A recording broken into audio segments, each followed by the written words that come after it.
por el padre Membiel. Claro, él era muy discípulo del padre Membiel. El padre Membiel era muy amigo de mi padre y él los casó a mis padres, me bautizó a mí, a todos los hermanos nuestros, míos, así que teníamos, bueno, por ese lado había relaciones comunes, ¿no? Pero cuando fuimos a vivir a Bellavista, nosotros vivíamos en Bellavista, cuando nos casamos estuvimos 1 año y pico viviendo en Buenos Aires.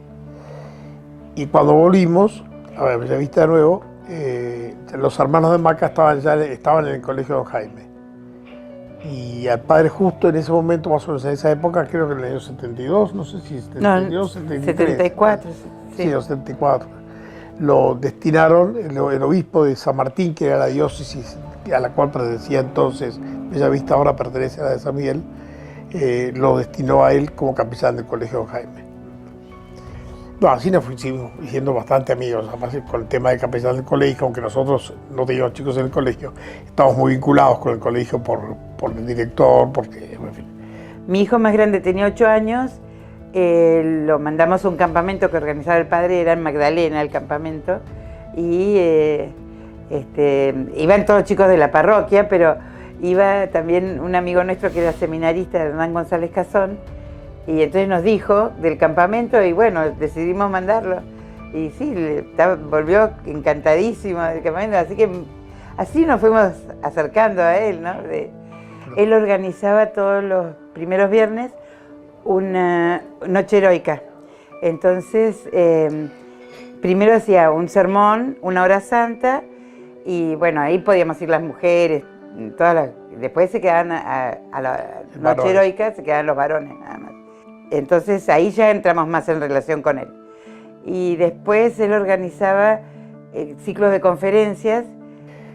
Porque las conferencias no eran en Bellavista todas, se las iba dando en Villa Ballester. Él estaba en Villa Ballester en ese momento, me parece. Sí, estaba como teniente cura de una iglesia en Villa Ballester. Y además también, digamos, en otras actividades, las actividades culturales o que se hacían en Bellavista o en Buenos Aires, o actos políticos inclusive, que también era amigo de los amigos nuestros, todos, así que muchas veces estábamos. Sí, esa fue nuestra relación con él, fue así, ¿no? Cuando estaba teniendo, yo había estado en seminario menor y sabía, es una manera de decir, sabía algo de latín, algo de gregoriano y algo de música. Bueno, la cuestión es que había formado un grupito en la guardia que ensayábamos la misa de Ángeles, ¿no? Y bueno, éramos unos perros cantando, ¿no? Y el padre Huela una vez nos invitó a su parroquia, que él era teniente cura, no era el párroco. Era Nuestra Señora de la Merced. En Villa Ballester, motivo de la fiesta. Claro, sí, eran las patronales, y los invitó a cantar la misa de Ángeles. Pero con muy buen tino, y porque además no era el que mandaba, nos hizo cantar la misa de Ángeles en la misa de 9 de la mañana, no en la misa de la patronal.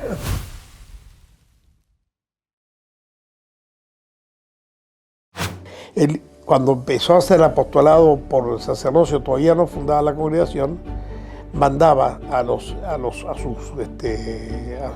dirigidos, a los que él aconsejaba, los mandaba al seminario de Paraná por las diócesis de Añatuya, empezó por la de Añatuya y después por la de San Rafael. Que el obispo de San Rafael era Monseñor Cruz y el de Añatuya era Monseñor Gotau. Monseñor Gotau creo que es siervo de Dios, ya tiene introducida la causa. Por es muy santo. Especialmente mi abuela trabajaba con Monseñor Gotau, era secretaria. Mi abuela hablaba muy bien alemán, entonces era secretaria de Monseñor Gotau para todas las cosas relacionadas con el exterior. ¿No sabes quién era Monseñor Gotau? Era el obispo de Añatuya. Y entonces ella, cuando se iba a Buenos Aires, era amiga del padre Nadal, que era amigo del padre Lojoya. Entonces ella nos iba contando de todo esto que estaba surgiendo, de la gracia fundacional y de esta idea loca. Bueno, en el 84 nosotros ya nos volvimos a Bellavista, o sea, ya estábamos en Bellavista cuando empezó la congregación, ¿no? No, pero antes, yo quisiera recordar como varios amigos nuestros, Hernán González Cazón, entre otros, Carlos Walker, fue el superior general de la congregación, ¿Quién más había? Así más, muy amigos nuestros. Pablo Bonello. Bueno, no, Pablo Bonello, claro. Hasta que ya mucho después, Ricardito, el mayor de nuestros hijos, entró a la seminaria menor. En el año 88. Ahí ya nos vinculaba mucho más con la congregación y con San Rafael. Yo nunca había venido a San Rafael. Yo vine a las primeras ordenaciones, que Ricardo no pudo venir porque justo estaba defendiendo, tenía un caso y tenía que defender. Y bueno, fueron las primeras ordenaciones que se ordenó el padre Fuentes, el padre Arturo Ruiz.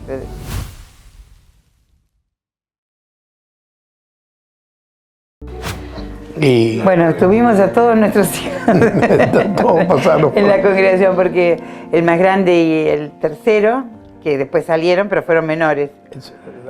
Y después, bueno, Pilar, que es la segunda, y después Apóstoles, que después salió, pero que ella está bautizada por el padre Vuela.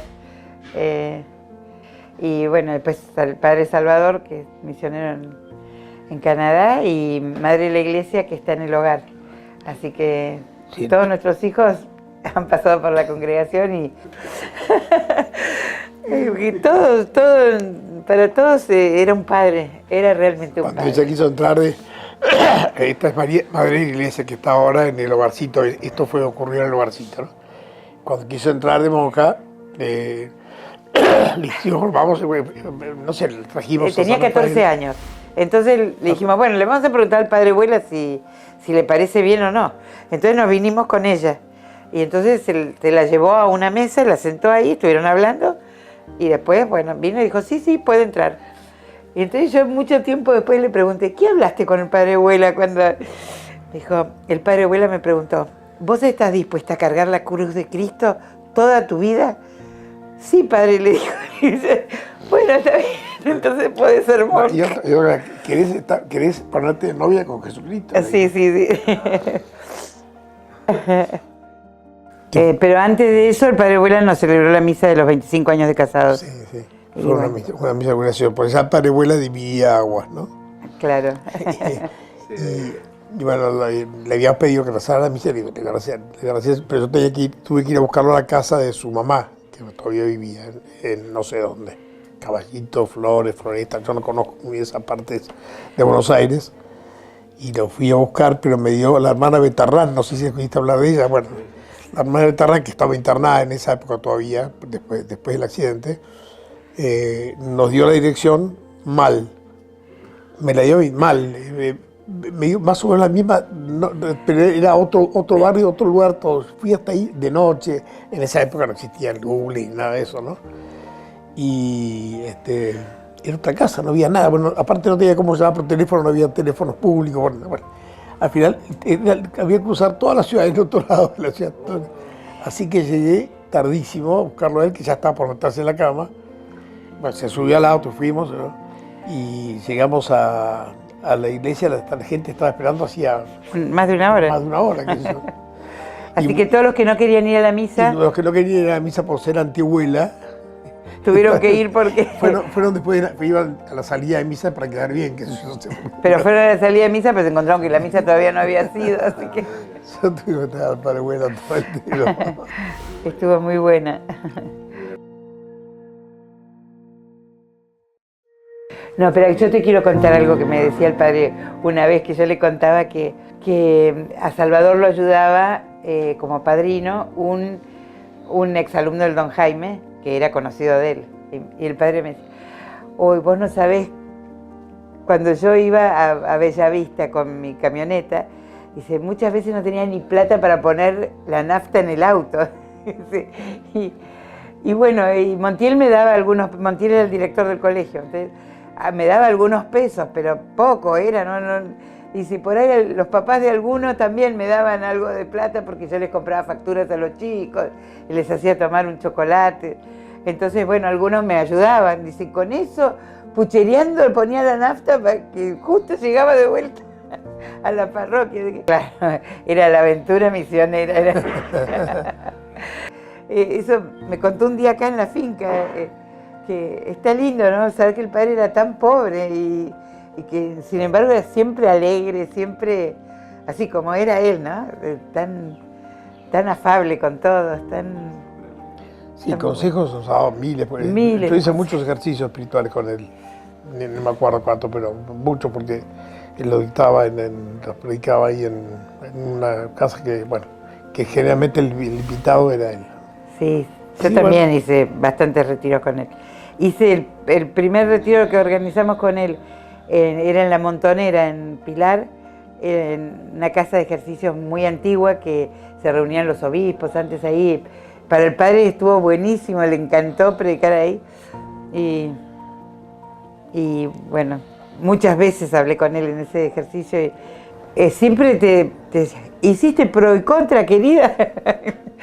Ay, padre, sí, pero no sé si está bien. Bueno, ¿qué decidiste? A ver, ¿y por qué decidiste esto? Bueno, si está bien, si vos te parece que eso está bien, sí, eso está bien.